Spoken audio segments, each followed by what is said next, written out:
describe what we're doing this morning? Any? Lord's Supper, yeah. Breaking of bread, yeah, that's mentioned in Acts, yeah. Anything else? Eucharist, yeah, Eucharist. That comes from the Greek word Eucharistia. Do you know what that means? Anybody? No? Thanksgiving. Oh, sorry, you knew. Thanksgiving, yes. Thanksgiving, so.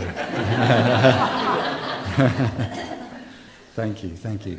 So, breaking of bread would be like an idiom, but I think probably if we're going to give it one title, it would probably be, well, we usually translate it the Lord's Supper.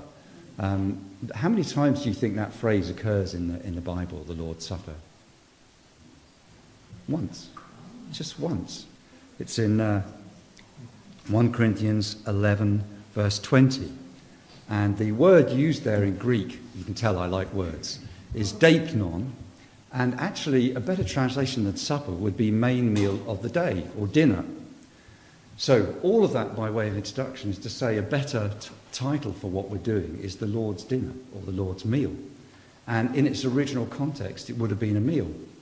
And one of the things I love about APEC is there's often a lot of food shared, and we have meals together. And I don't know if you've ever done it before, but it might be nice to actually do this celebration with its spiritual significance in the context of an actual meal, because I think that would actually be more the authentic context we read in the Bible. So what is the biblical underlying truths? When Jesus was celebrating this meal with the disciples, what was going on? What can you tell me about that meal? Was it an ordinary meal? What kind of meal was it? Passover, yeah. Incredibly significant for the Jewish people. It was Passover. And what do they celebrate at Passover? They celebrate the fact that God delivered them out of slavery in Egypt and into the promised land. And that's a symbol for us that Yeshua, Jesus, has delivered us out of slavery to sin and into the promised land of life with him, eternal life.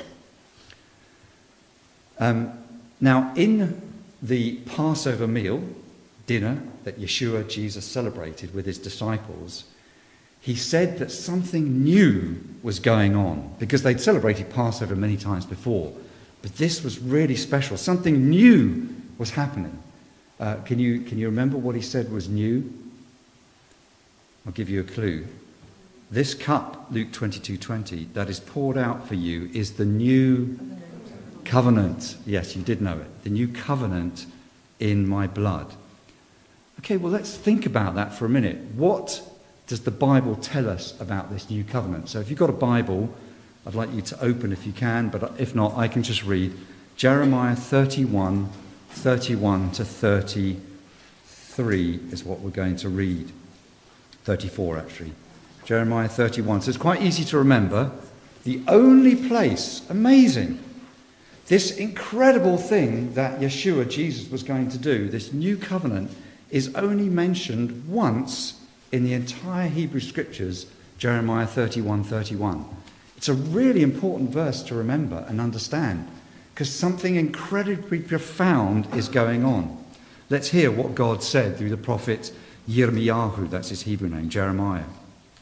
Behold, the days are coming, the declaration of Jehovah, when I will make a new covenant with the house of Israel and the house of Yehudah.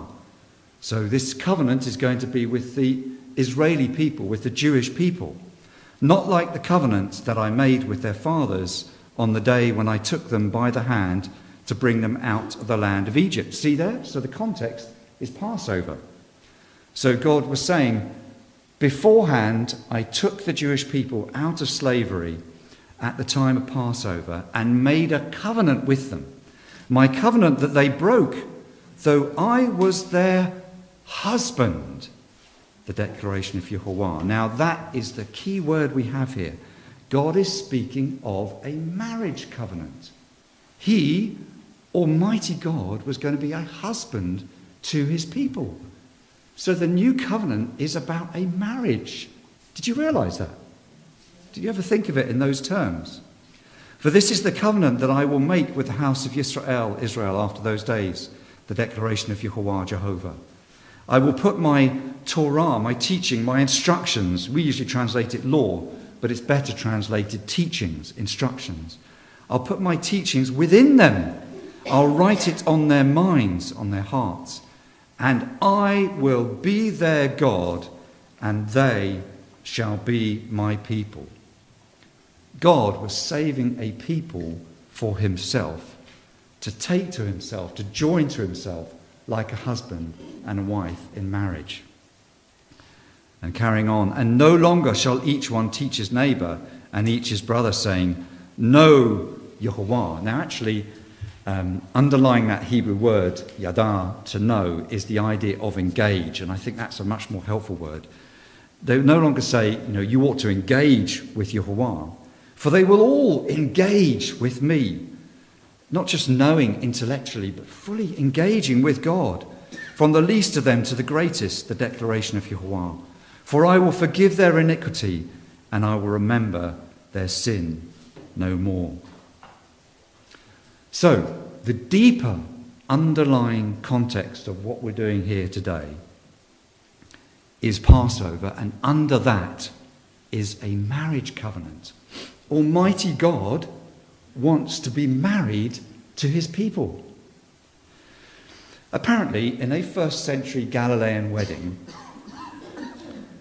at the betrothal ceremony, the bride would offer the bridegroom a goblet of wine to drink from. And if she drank from that goblet, she was accepting the offer of marriage from the bridegroom. Now, this is a betrothal ceremony. He, the bridegroom, would then go away and spend an unspecified period of time, probably months, preparing a house, building a house for his bride. Then his father, not he, would say, right, the house is ready, now we're going to have the wedding. Can you see the incredible parallels with the Last Supper? Yeshua offered his disciples wine. He said, I'm going to prepare a place for you. And then he said, I'm going to come back for you. But he said, no one knows the day or hour except the Father in heaven. Just like a first century Galilean betrothal ceremony.